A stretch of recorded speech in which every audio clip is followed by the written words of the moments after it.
Hello friends, welcome to my channel JIV and CIV made simple. दोस्तों, आज के इस वीडियो लेसन के माध्यम से हम लोग अपने रिवीजन सेशन को कंटिन्यू करेंगे। पिछले रिवीजन सेशन में हम लोगों ने अपने एपीएम का यूनिट नंबर 4, 5 और 6 देखा था। तो आज हम लोग उसके आगे वाले यूनिट्स को कंसिडर कवर करेंगे।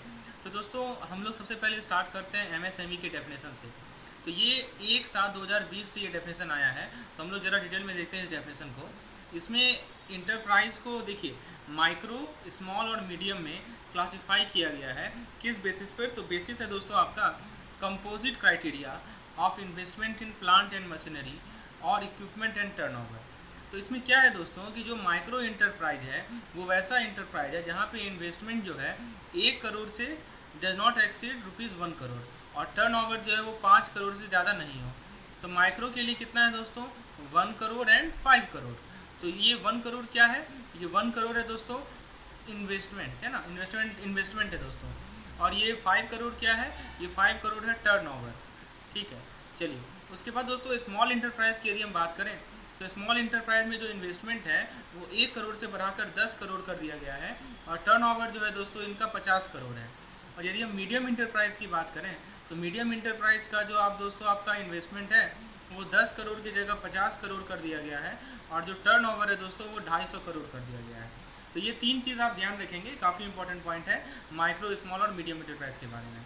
आज हम लोग डिस्कस करने वाले हैं अपने यूनिट नंबर 7, 8 और 9 को। ठीक है, 3 यूनिट को डिस्कस करेंगे। इसके बेसिस पे जो एमसीक्यूज पॉसिबल है मैं ट्राई करूँगा उसको एक्सप्लेन करने का।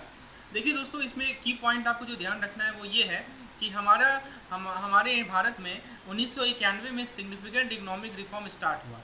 ठीक है, तो यहाँ पे एक पॉइंट है, ट्विन इकोनॉमिक इम्बैलेंस। ठीक है, तो हमारा जो इकोनॉमिक इम्बैलेंस था वो 1990 में एग्जिस्ट कर रहा था। वो कौन कौन सा था? फैक्टर था, एक था फिजिकल क्राइसिस और एक था दोस्तों एक्सटर्नल पेमेंट क्राइसिस।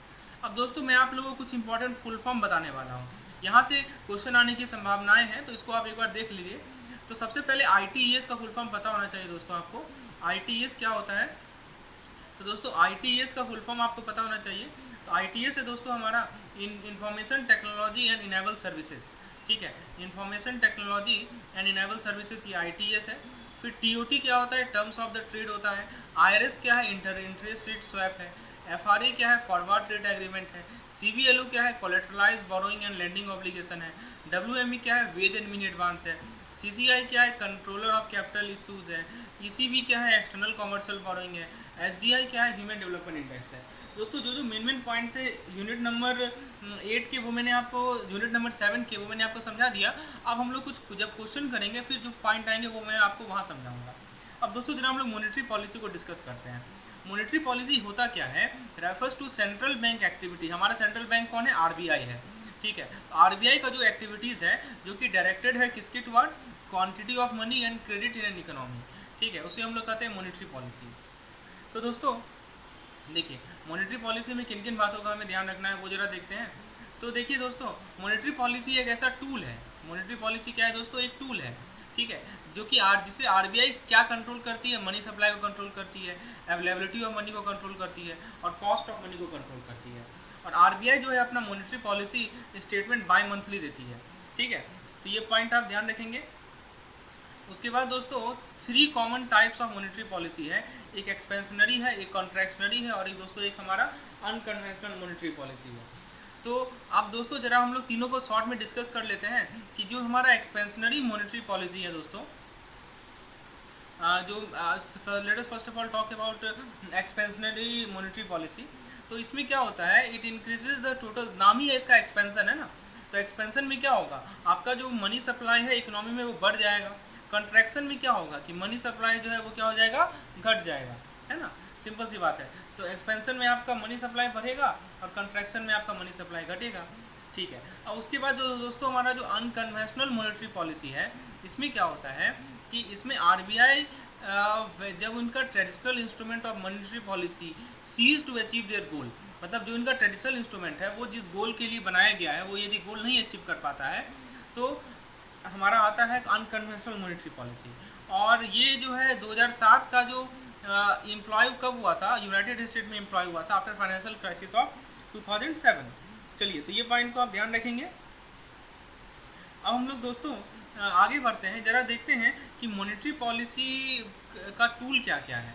तो एक है बैंक रेट, एक है रेपो रेट, एक है रिवर्स रेपो रेट, एक है सीआरआर, एक है एसएलआर, एक है एमएसएस, एक है ओएमओ।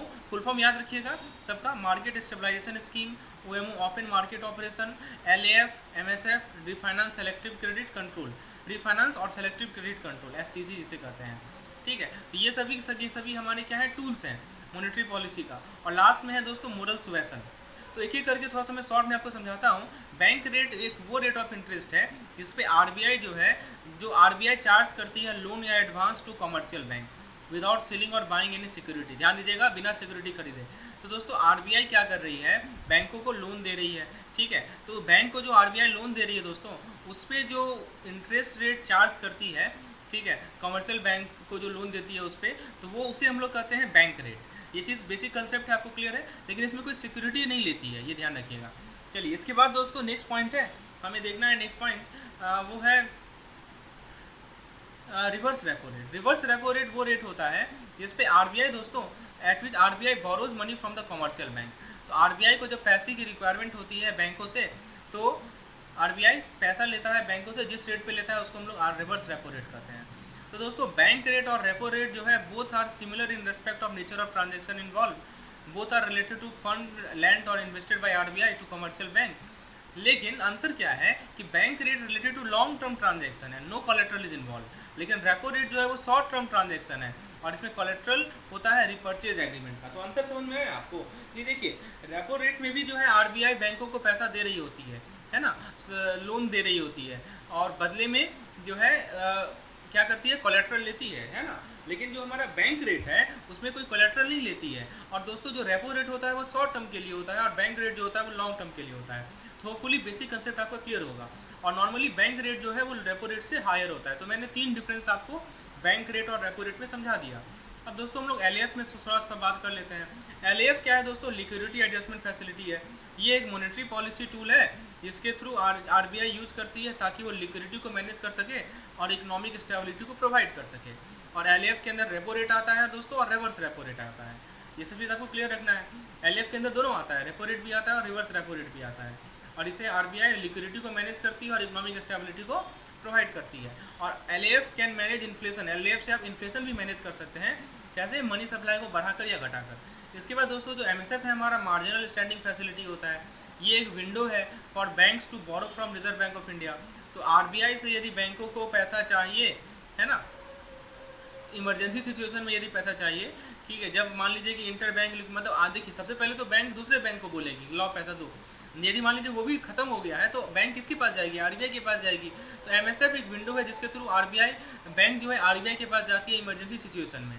ठीक है, तो बैंक जो है सेंट्रल बैंक से पैसा लेती है लेकिन प्लेज करती है, किस चीज़ का? गवर्नमेंट सिक्योरिटी को प्लेज करती है। और वो जो रेट होता है वो रेपो रेट से हायर रेट पे होता है। तो होपफुली आपको एमएसएफ भी समझ में आ रहा होगा। चलिए एमएसएफ में दोस्तों की पॉइंट याद रखिएगा कि बैंक जो फंड बोरो करती है उसका जो रेट होता है वो 1% ऑफ देयर एनडीटीएल होता है। अप टू, ये देखिए अप टू मतलब मैक्सिमम कितना वो फंड ले सकती है वो बता रहा है। तो मैक्सिमम अपने एनडीटीएल का 1% ले सकती है ना। तो ये सब की पॉइंट है जो कि मैं आपके लिए प्रस्तुत कर रहा हूँ। चलिए दोस्तों, यदि आपको इस समय पे जो अभी जो समय है आपके पास 1 वीक बचा है, तो आप मेरे इस रिवीजन सेशन को देखिए और साथ ही साथ दोस्तों आप एमसीक्यूज़ को सॉल्व कीजिए। यदि आपको एमसीक्यूज़ नहीं मिल रही है, यदि आप सोर्स जानना चाहते हैं, तो हमारे चैनल पे 2000+ एमसीक्यूज़ अवेलेबल है, वीडियो के फॉर्म में भी हैं। और यदि आपके पास समय कम है तो आप दोस्तों पीडीएफ भी अवेल कर सकते हैं। तो वो पेड पीडीएफ है, इसके बारे में डिटेल आपको इस नंबर पर मिल जाएगा। तो दोस्तों हम लोग थ्योरी पोर्शन को यहाँ कवर करेंगे और शॉर्ट में कुछ एमसीक्यूज़ भी देखेंगे। इसके अलावा यदि आपको डिटेल एमसीक्यूज़ चाहिए तो आप मुझे इस नंबर पे व्हाट्सएप करके इस प्लान को ले सकते हैं। चलिए हम लोग आगे बढ़ते हैं दोस्तों, नेक्स्ट कंसेप्ट पे आते हैं।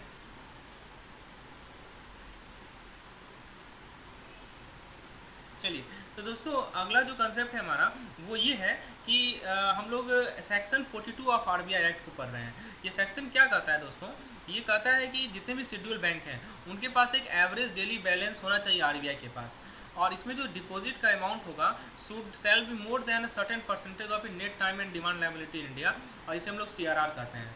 ठीक है, तो दोस्तों ये की पॉइंट है कि हर एक बैंकों को अपना एक एवरेज डेली बैलेंस आरबीआई के साथ मेंटेन करना है। और डिपॉजिट जो है वो एक जो NDTL है उसका सर्टेन परसेंटेज से ज़्यादा होना चाहिए। ठीक है, ये ध्यान रखना है। SLR की यदि हम बात करें, जिसे हम लोग स्टैट्यूटरी लिक्विडिटी रेशियो कहते हैं, ये एक मिनिमम परसेंटेज है डिपॉजिट का, जो कि कमर्शियल बैंक को मेंटेन करना है। किस फॉर्म में? लिक्विड कैश के फॉर्म में, गोल्ड के फॉर्म में या अदर सिक्योरिटीज़ के फॉर्म में। तो ये सब ध्यान रखना है दोस्तों। CRR में केवल कैश ही चलेगा, लेकिन SLR में क्या क्या आएगा? लिक्विड कैश आएगा, गोल्ड आएगा या अदर सिक्योरिटी आएगा। और ये बेसिकली रिजर्व रिक्वायरमेंट होता है that bank are expected to keep before offering credit to customer. इसके बाद दोस्तों हम लोग मार्केट स्टेबलाइजेशन स्कीम के बारे में बात करते हैं। इससे क्या होता है दोस्तों कि जो भी हमारा एक्सेस मनी सप्लाई है, जो कि फॉरेन एक्सचेंज मार्केट इंटरवेंशन के द्वारा क्रिएट हुआ है RBI के द्वारा, तो उसको स्टेबलाइज करता है ये। The stabilisation through withdrawal of excess money supply is done by, तो देखिए यहाँ पे एक मार्केट स्टेबलाइजेशन बॉन्ड आता है, जिसे MSBs कहते हैं। तो वो RBI क्या करती है? फाइनेंशियल इंस्टीट्यूशन को MSBs प्रोवाइड करती है इसके बदले में। इसके बाद दोस्तों हमारा ओपन मार्केट ऑपरेशन है। इसमें सेंट्रल बैंक यानी RBI क्या करती है? खरीदती है या बेचती है शॉर्ट टर्म ट्रेजरी को। किसे खरीद बेचती है? शॉर्ट टर्म ट्रेजरी को बेचती है या दूसरे सिक्योरिटी को बेचती है। कहाँ पे? ओपन मार्केट में, ताकि मनी सप्लाई को वो इन्फ्लुएंस कर सके। तो सिक्योरिटी जब खरीदेगी तो क्या होगा? पैसा सिस्टम में जाएगा, जिस कारण से लोन ईजियर होगा ऑब्टेन करना और इंटरेस्ट रेट घटेगा।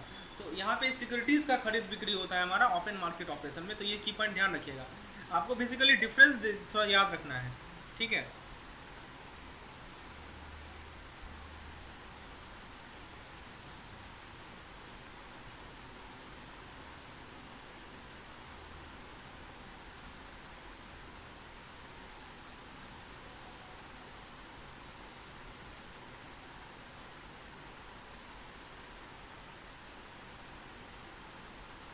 तो दोस्तों सेलेक्टिव क्रेडिट कंट्रोल के बारे में यदि हम बात करें, तो दोस्तों सेलेक्टिव क्रेडिट कंट्रोल बेसिकली एक टूल है।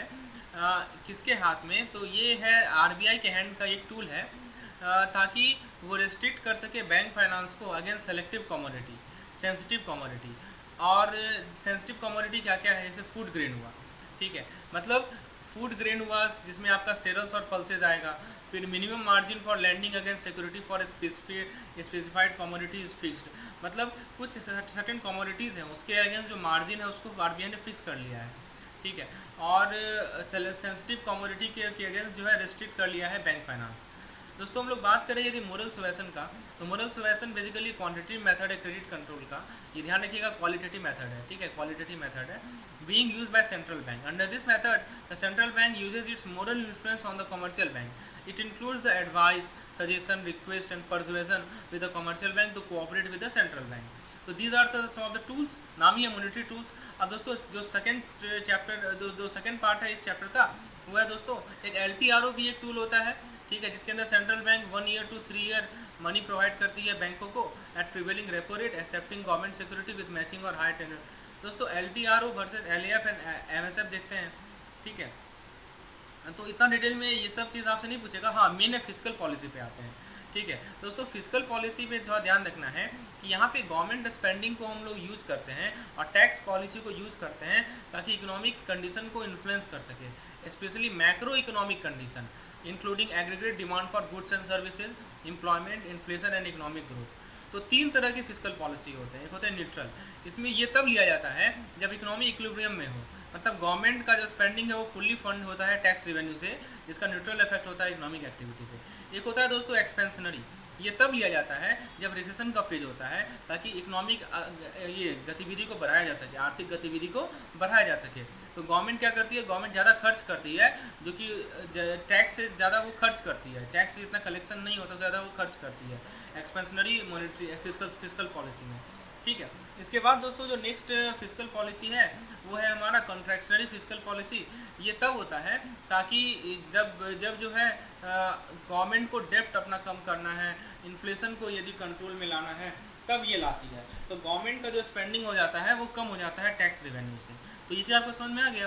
तो दोस्तों फिस्कल पॉलिसी टूल्स की यदि हम बात करें तो एक गवर्नमेंट स्पेंडिंग है, एक टैक्स है और एक ट्रांसफ़र पेमेंट है। तो ये 3 टूल्स हैं, ध्यान रखिएगा।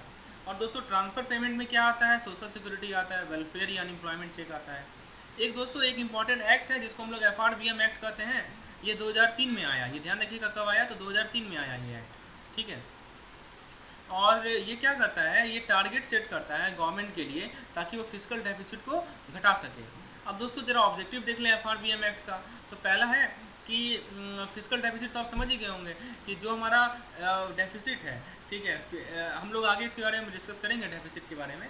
जो डिफरेंस होता है हमारा रेवेन्यू और एक्सपेंडिचर में, उसको डेफिसिट कहा जाता है। तो FRBM एक्ट का ऑब्जेक्टिव क्या है कि एक ट्रांसपेरेंट फिजिकल मैनेजमेंट सिस्टम लाया जाए भारत में। उसके बाद दोस्तों एक इक्विटेबल और मैनेजेबल डिस्ट्रीब्यूशन किया जाए कंट्री के डेप्ट को सालों में। और दोस्तों एक फिजिकल स्टेबिलिटी लाया जाए लॉन्ग रन में। और इस एक्ट को बनाया गया था ताकि आरबीआई को फ्लेक्सिबिलिटी मिले इन्फ्लेशन को मैनेज करने के लिए। तो अब ये कमेटी कौन बना था FRBM एक्ट का, ये याद रख लीजिए। तो कमेटी का हेड किए थे डॉक्टर EAS शर्मा। कब किए थे? 2000 ईस्वी में किए थे। उसके बाद दोस्तों FRBM का 4 मेन रिक्वायरमेंट है। क्या क्या है? सेंट्रल गवर्नमेंट शैल ले in each financial year before both parliament the following statement of physical policy. अब स्टेटमेंट क्या क्या है? तो 4 देखिए, 4 रिक्वायरमेंट है। पहला है medium term physical policy statement, physical policy strategy statement, the macro economic framework statement, the medium term expenditure statement. तो ये ध्यान रखना है दोस्तों आपको। इसके बाद दोस्तों जो हमारा नेक्स्ट टॉपिक है, ये सब फिजिकल पॉलिसी को हम लोगों ने डिस्कस कर लिया, मॉनेटरी पॉलिसी को भी डिस्कस कर लिया। हम लोग जीडीपी कंसेप्ट पे आते हैं। तो हम लोग 3 यूनिट को लेकर चल रहे हैं इस पार्टिकुलर सेशन में, तो उसे कवर करेंगे। जीडीपी क्या होता है दोस्तों? तो जो भी वैल्यू एडिशन हुआ, कैसे गुड्स के प्रोडक्शन से, सर्विसेज के प्रोडक्शन से, एक पार्टिकुलर कंट्री में एक सर्टेन पीरियड में, उसके फाइनल वैल्यू को हम लोग जीडीपी कहते हैं। और दोस्तों ये मेज़र क्या करता है?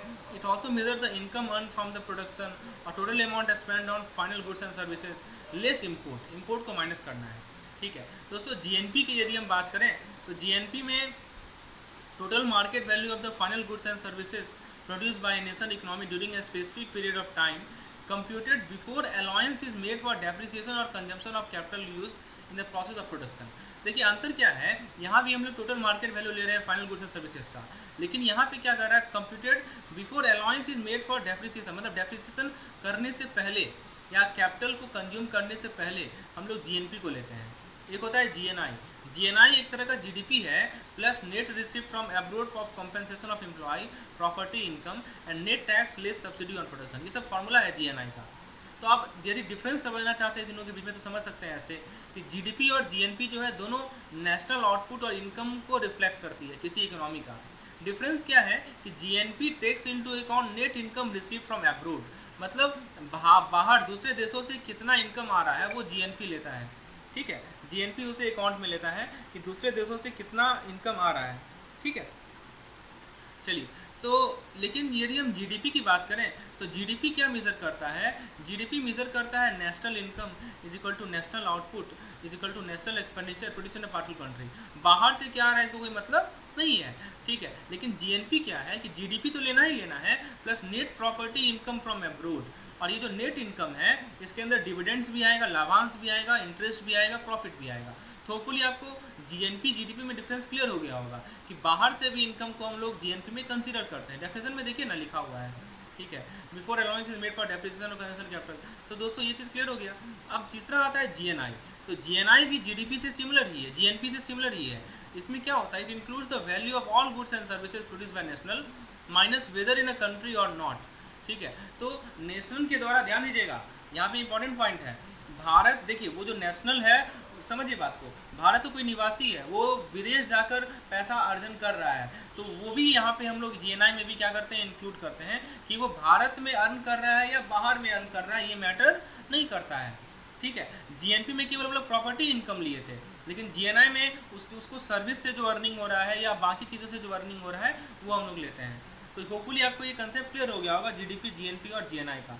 अब दोस्तों नेक्स्ट कंसेप्ट है, आप देख सकते हैं कि यहाँ पे 3 मेथड है जिसके थ्रू हम लोग जीडीपी को मेजर करते हैं। तो आइए एक एक मेथड को देख लेते हैं। तो पहला है हमारा इनकम अप्रोच। इनकम अप्रोच में क्या होता है कि GDP income approach formula start with income earn from the production of goods and services, मतलब आपने जो भी गुड्स और सर्विसेज प्रोड्यूस किए हैं उससे जो आपने इनकम अर्न किया वहीं से जीडीपी इनकम आता है। तो इनकम अप्रोच में क्या होता है कि हम लोग income earned bye all the factor of production in economy. अब पहले आपको ये पता होना चाहिए कि फैक्टर ऑफ प्रोडक्शन कौन कौन से होता है। ये देखिए जरा, मैं समझाता हूँ फैक्टर ऑफ प्रोडक्शन कौन कौन से होते हैं। ये बेसिकली इनपुट्स हैं जो कि हेल्प करते हैं फाइनल प्रोडक्ट को प्रोड्यूस करने में। तो जैसे आप लैंड ले लीजिए, यहाँ से पूछेगा क्वेश्चन, लेबर ले लीजिए, कैपिटल ले लीजिए, मैनेजमेंट ले लीजिए, तो all of these are factors of production, ठीक है। तो इनकम अप्रोच में यही होता है कि हम लोग इनकम जो है अर्न करते हैं, जो भी इनकम हमने अर्न किया, जितना भी फैक्टर ऑफ प्रोडक्शन है उसको लेते हैं। तो उसका फॉर्मूला यदि आप देखिए तो फॉर्मूला ये है, GDP is equal to total national income plus sales tax plus depreciation plus net foreign factor income. ठीक है, तो दोस्तों यहाँ पे टोटल इनकम के अंदर क्या आएगा, तो जो भी वेजेज है, जो भी रेंट है, जो भी इंटरेस्ट है, जो भी प्रॉफिट है। सेल्स टैक्स में क्या आएगा, गवर्नमेंट का जो टैक्स है purchase of goods and services पे। डेप्रिसिएशन में क्या आएगा, amount attributed to an asset based on it usual life. और नेट फैक्टर NFIA होता है हमारा, net foreign factor income from abroad. तो ये जो क्या होता है कि देखिए NFIA नफिया क्या होता है दोस्तों, NFIA समझिएगा, ये होता है कि जो भी कोई सिटीजन है, ठीक है, and company generate outside their country origin royal income generate foreign country. तो एक देखिए, मान लीजिए कि ये कोई सिटीजन है या कोई कंपनीज है, ठीक है, तो वो भारत में, ये इंडिया है, तो इंडिया में जितना पैसा वो गेन किया, ठीक है, और बाहर से, भारत के बाहर से जितना पैसा उसको आया, ठीक है, तो उसके बीच का डिफरेंस को हम लोग नफिया कहते हैं, net factor income from abroad कहते हैं इसको। तो ये सभी का सम हमारा होता है क्या, जीडीपी का कैलकुलेशन होता है, इसको हम लोग इनकम मेथड कहते हैं। ठीक है, तो ये आपको समझ में आ गया इनकम मेथड कैसे निकाला जाता है। तो आपको मैंने फैक्टर प्रोडक्शन का जो होता है उस पर डिपेंड करता है, तो ये याद रखिएगा फॉर्मूले को, यहाँ से क्वेश्चन बन सकता है।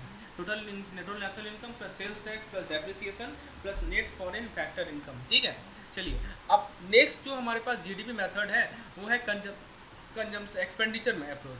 तो एक्सपेंडिचर अप्रोच हमारा सेकेंड अप्रोच है जीडीपी निकालने का, ये इनकम अप्रोच का उल्टा है।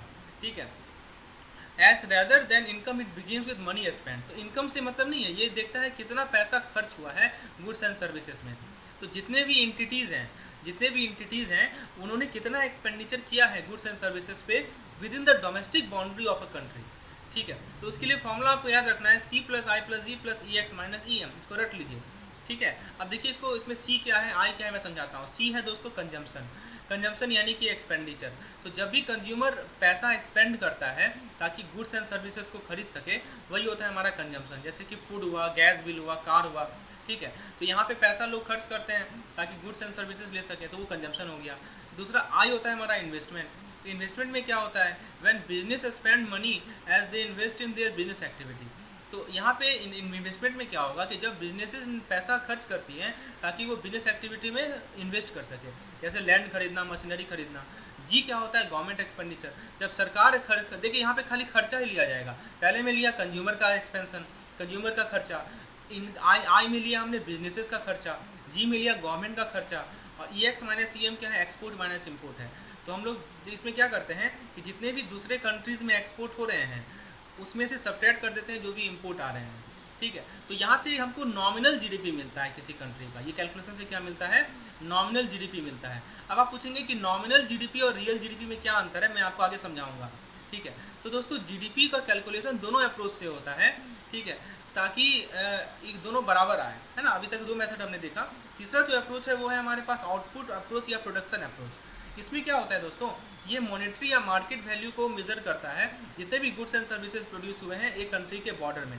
ठीक है, तो ये है हमारा तीसरा मेथड।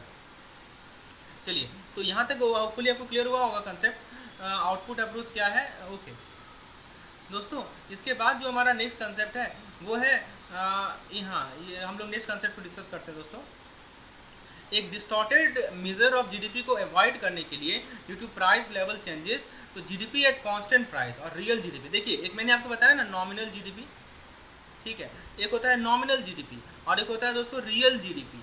ठीक है, तो रियल जीडीपी को हम लोग जीडीपी एट कांस्टेंट प्राइस भी कहते हैं, उसको कंप्यूट किया जाता है। और using the output method GDP को कैसे निकाला जाता है वो जरा देखिए। तो मैंने बताया तीसरा मेथड हमारा आउटपुट मेथड है। तो GDP as per output method is equal to real GDP, that is GDP at constant price minus tax plus subsidy. ये फॉर्मूला याद रखिएगा, ये काम आएगा फॉर्मूला। तो दोस्तों, जो हमारा भारत का जीडीपी का ट्रेंड है और जो जीडीपी ग्रोथ रेट है, तो उसको तीन ब्रॉड सेक्टर में डिवाइड किया जाता है। एक एग्रीकल्चर और एलिड सर्विसेज है, एक इंडस्ट्री सेक्टर है और एक सर्विस सेक्टर है। ठीक है, और भारत में जीडीपी को मेजर किया जाता है मार्केट प्राइस पे और बेस ईयर है 2016। ये ध्यान रखिएगा, ये सब की पॉइंट है दोस्तों। एनडीपी की यदि हम बात करें, एनडीपी होता है हमारा नेट डोमेस्टिक प्रोडक्ट। तो इसको कैसे डिफाइन किया जाता है, net value of all the goods and services produce with in a country geographic border.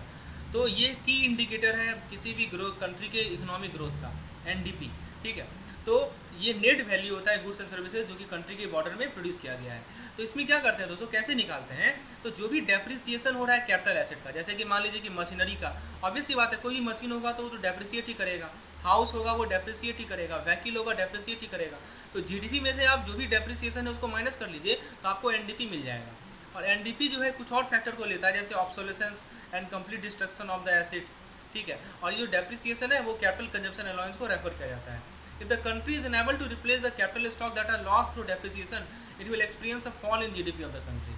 अब दोस्तों यदि जीडीपी और एनडीपी के बीच का जो गैप है वो छोटा सा है तो ये गुड कहा जाता है इकोनॉमी के बीच में, इकोनॉमी के लिए, और ये इकोनॉमिक बैलेंस को भी दिखाता है। लेकिन यदि गैप ज़्यादा है तो ये दिखाता है कि ऑब्सोलेसेंस का वैल्यू बढ़ रहा है, और ऐसे इंक्रीज होने से क्या होगा कि इकोनॉमिक स्टैग्नेशन आ जाएगा। तो ये चीज़ आपको समझ में आ गया, फिजिकल सिग्निफिकेंस। चलिए इसके बाद दोस्तों कुछ और इंपॉर्टेंट पॉइंट्स को डिस्कस कर लेते हैं।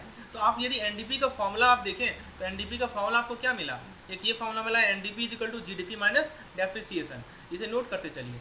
उसके बाद दोस्तों यदि हम नेक्स्ट पॉइंट की बात करें, एक होता है एनएनपी। एनएनपी क्या होता है, market value of all the finished goods and services that are produce by the citizen of a nation living domestically and internationally during an year. ध्यान दीजिएगा, यहाँ पे कोई भी भारत का निवासी हो, वो भारत के अंदर या भारत के बाहर जो भी पैसा कमाता है उसका मार्केट वैल्यू जो होता है गुड्स एंड सर्विसेज का, उसको हम लोग नेट कहते हैं, नेट नेशनल प्रोडक्ट कहते हैं।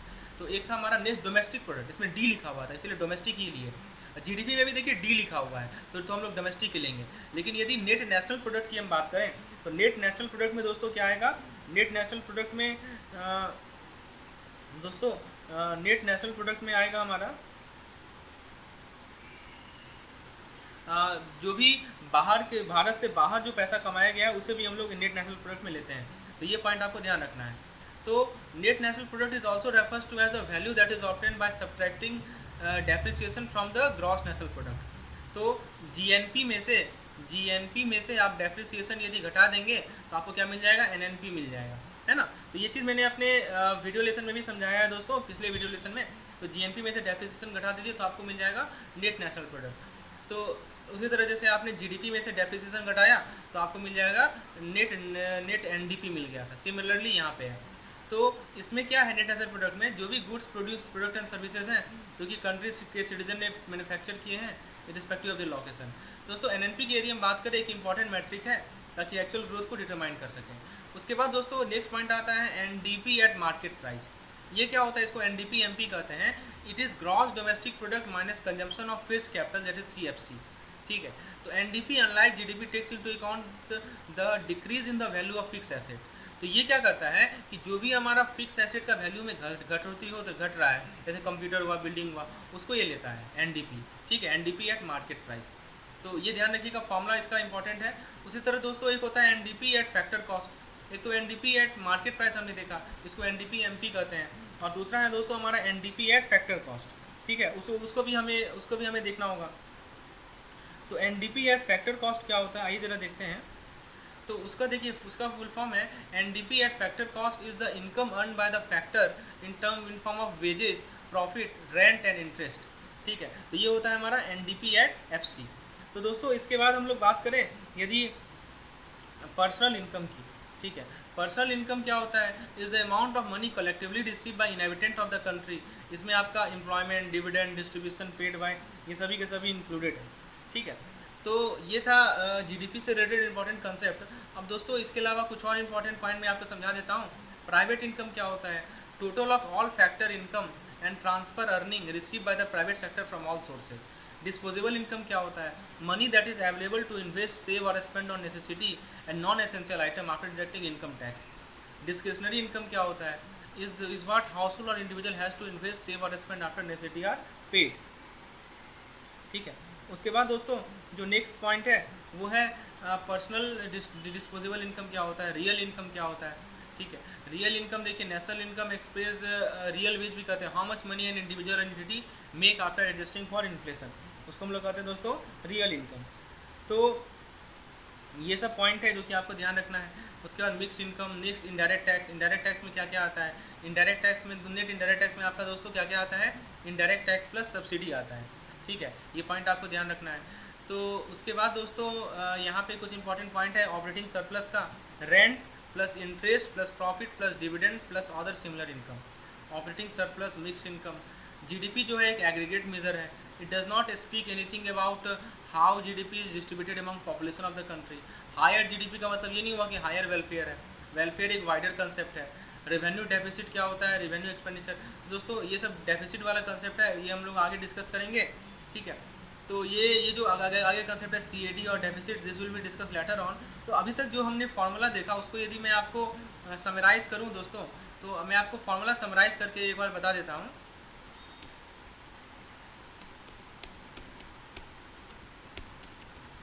तो जो भी फार्मूला अभी तक हमने देखा, तो let me summarise all those formulas. तो उसको आप एक आसान तरीके से याद रख सकते हैं, ठीक है। फार्मूला को याद रखना है तो you can easily learn those formula. इसको मैं एक PDF ओपन करता हूँ, जैसे आपको फार्मूला मैं आपको बता देता हूँ कि कैसे आपको फार्मूला याद रखना है इस पार्टिकुलर यूनिट में।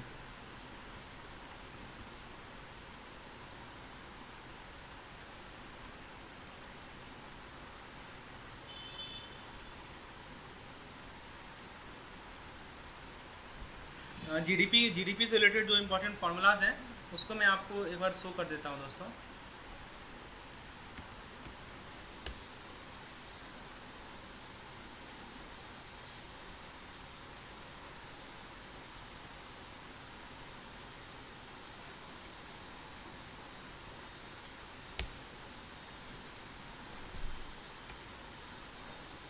मैं एक बार फार्मूला को हाईलाइट कर दूं ताकि आप लोग एक जगह नोट कर लीजिए, ताकि आपको याद रहे वो सब फार्मूला। तो देखिए जीडीपी में जो इंपॉर्टेंट फार्मूला है वो मैं दिखाता हूँ यहाँ पे। एक तो आप ये फार्मूला याद रख लीजिए, ठीक है। इसका एक ट्रिक भी है याद रखने का, ठीक है। तो दोस्तों देखिए ट्रिक क्या है कि n है यहाँ पे और यहाँ पे d है, ठीक है। तो दोस्तों आपको जब d से n पे जाना होगा, तो d से n पे जाना होगा तो उसमें क्या जोड़ लीजिए, नफिया जोड़ लीजिए, ये सब में है, ठीक है। जैसे आपका जीडीपी है, जीडीपी से n पे जाना है तो उसमें क्या जोड़ लीजिए, नफिया जोड़ लीजिए। क्योंकि देखिए अल्फ़ाबेटिकली भी आप ऐसे याद रखिए कि d पहले आता है, n बाद में आता है, तो उसमें कुछ जोड़ना पड़ेगा, तो क्या जोड़ना पड़ेगा, नफिया जोड़ना पड़ेगा। नफिया क्या है, net factor income from abroad. तो ये फार्मूला आपको याद रहेगा। चलिए उसके बाद दोस्तों जो नेक्स्ट फार्मूला आपको याद रखना है वो ये वाला है। ये क्या है, NNP और क्या है, GNP, ठीक है। तो दोस्तों देखिए यहाँ पे समझिए, NNP है और दोस्तों क्या है, GNP। तो यहाँ पे अंतर क्या है, नेट है और ग्रॉस है, ठीक है। तो दोस्तों जब ग्रॉस से आपको नेट पे जाना है, तो जैसे आपका एग्जांपल बताइए ना, आपका जैसे ग्रॉस सैलरी होता है, आपका नेट सैलरी है, तो ग्रॉस सैलरी और नेट सैलरी में किस चीज़ का अंतर होता है, आपका जो इनकम टैक्स कटा और आपका जो डिडक्शन है। तो उसी तरह यहाँ पे समझ लीजिए कि ग्रॉस में से आप डेप्रिसिएशन यदि घटाएंगे तो आपको नेट मिलेगा। तो ये एक फॉर्मूला, एक ट्रिक याद रख लीजिए ऐसे। तो दो ट्रिक मैंने समझाया। पहला ट्रिक क्या बताया मैंने, मैं फिर से बताता हूँ कि जब भी आपको डी से जाना है एन पर, तो उसमें क्या जोड़ेंगे आप, नफिया जोड़ेंगे, ठीक है। और दोस्तों जब भी आपको ग्रॉस से जाना है नेट पर, तो आप क्या करेंगे, डेप्रिसिएशन को घटा लेंगे, जैसे आपका सैलरी में होता है। तो दो चीज़ आपने सीख लिया। उसके बाद दोस्तों ये जो फार्मूला है W+P+IN+R, ये तो आपको इनकम मेथड का मैंने आपको फार्मूला बताया, इसको याद कर लीजिएगा। इसके बाद दोस्तों यहाँ पे देखिए इस चार्ट में मैंने सब चीज़ को समझाया है। ये देखिए जीडीपी है, जीडीपी से जीएनपी पे कैसे जाएंगे, तो डी से एन पे कैसे जाते हैं, नफिया को जोड़ कर, तो नफिया हमने जोड़ लिया तो जीएनपी पे आ गए। अब देखिए जीएनपी पे हम आ गए, अब जीएनपी से हमको एनएनपी पे जाना है। तो अभी मैंने बताया जी से एन पे जाना है तो डेप्रिसिएशन को क्या करेंगे, माइनस कर देंगे। आप एनएनपी पे आ गए, उसमें से आप क्या करेंगे, आईडी माइनस सब्सिडी यानी इनडायरेक्ट टैक्स माइनस सब्सिडी करेंगे, तो आपको NNP at the rate factor cost मिलेगा। ये है मार्केट प्राइस और ये है फैक्टर कॉस्ट।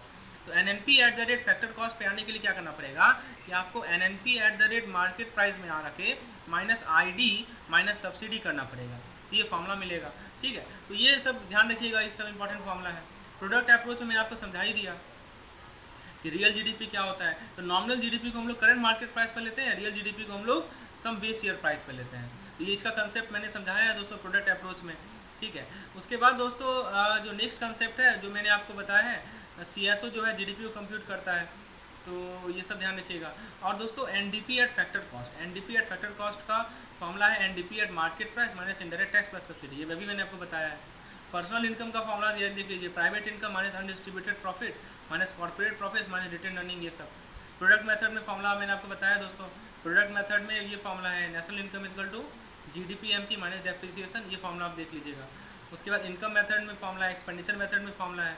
इसमें बताया था ना आपको क्या फॉर्मूला था बताइए, इसमें फॉर्मूला था आपका C+I+G+X-M, ये वही फॉर्मूला है यहाँ पे। एक्सपेंडिचर मेथड का। तो यही सब फॉर्मूला आपको याद रखना है, मैंने आपको समराइज कर लिया सारा फॉर्मूला।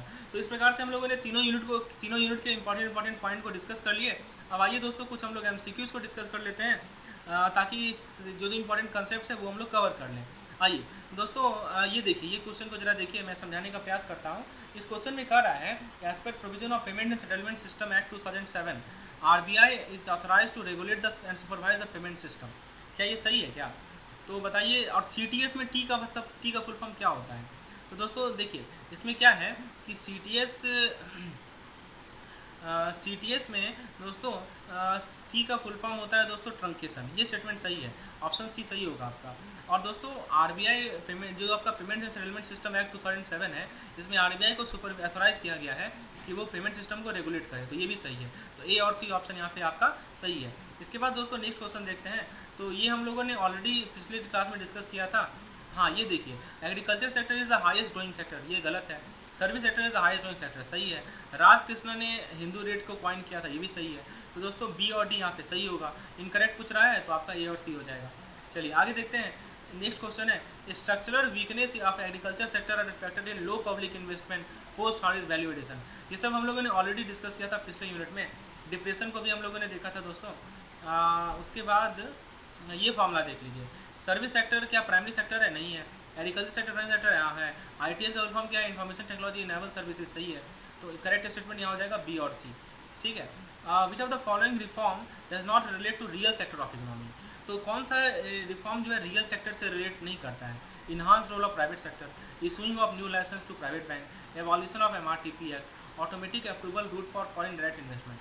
तो दोस्तों इसमें रियल सेक्टर ये वाला नहीं है, बाकी ये तीनों का तीनों आपका रियल सेक्टर है ना। Enhance role of private sector, evolution of MRTP act, automatic approval route, ये all of these are real sector except issuing of new licence to private bank. दोस्तों इस कुछ स्टेटमेंट दिया गया है, the measure to control business cycle और monetary policy and fiscal policy. In recession period unemployment will be wide spread, in depression period under employment, ये तो सही है, ये मैंने बताया था। डिप्रेशन पीरियड में अंडर एम्प्लॉयमेंट होता है और रिसेशन पीरियड में अनएम्प्लॉयमेंट होता है। The period of business cycle में real GDP is increasing is called peak. तो दोस्तों करेक्ट स्टेटमेंट बताना है आपको। तो फ्रेंड्स देखिए, इसमें आपका ये गलत स्टेटमेंट है, D नंबर गलत है, बाकी A, B, C आपका सही है। मॉनेटरी पॉलिसी और फिजिकल पॉलिसी से आप बिजनेस साइकिल को कंट्रोल कर सकते हैं, ठीक है। उसके बाद दोस्तों जो नेक्स्ट क्वेश्चन है वो है हमारा द कंट्रीब्यूशन ऑफ एग्रीकल्चर। ये तो ठीक है, ये तो सिंपल है। उसके बाद दोस्तों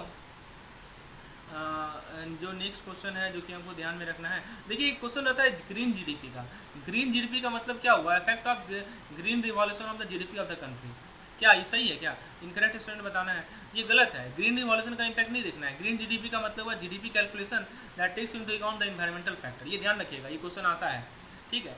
ग्रीन GDP का मतलब कि वैसा GDP कैलकुलेशन जिसमें हम लोग एनवायरमेंटल फैक्टर को लेकर चलते हैं, ठीक है। और जिस पीरियड में रियल GDP बढ़ रहा होता है उसे हम लोग क्या कहते हैं दोस्तों?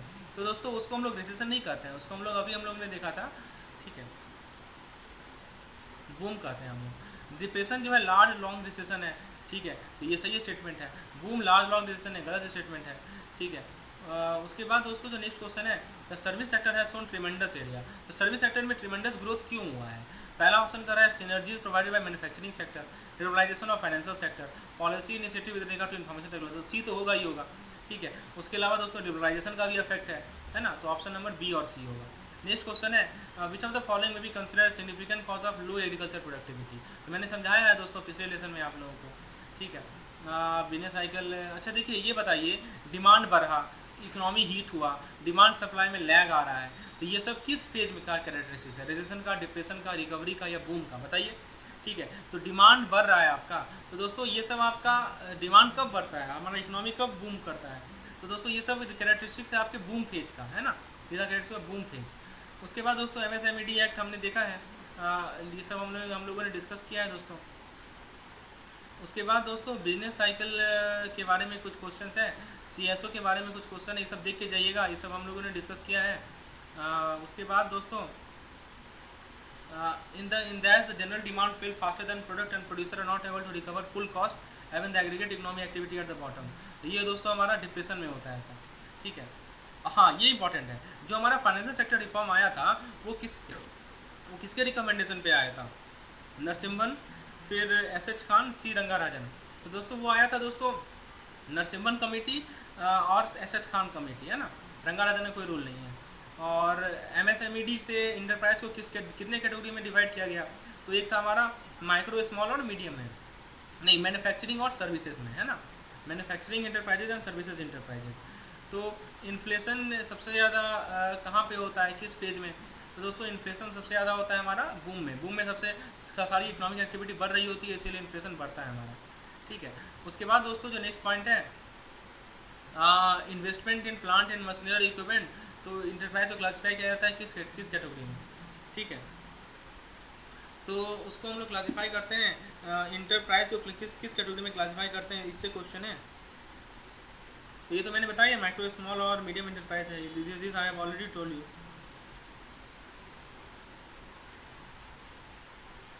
इसके बाद दोस्तों किस फेज में प्राइस कमोडिटी का प्राइस सबसे लोएस्ट होता है, बूम, रिसेशन, डिप्रेशन, तो दोस्तों ये डिप्रेशन फेज में सबसे लोएस्ट होता है प्राइस, ठीक है।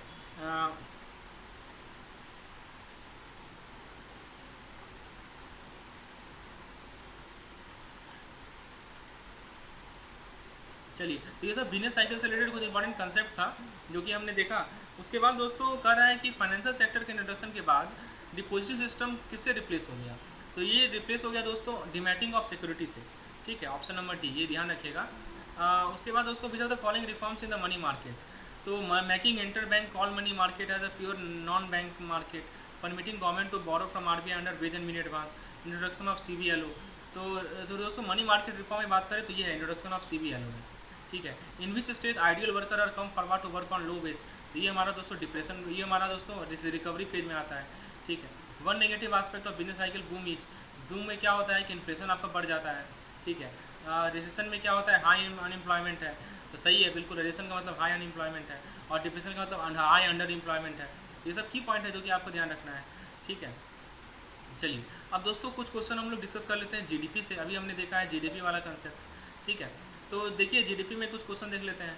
तो एक मॉनेटरी पॉलिसी से क्वेश्चन है, मॉनेटरी पॉलिसी से दोस्तों क्या क्वेश्चन पूछा गया है वो जरा देखिए। इसमें कह रहा है कि through monetary policy RBI control money supply and availability of money, ये सही स्टेटमेंट है।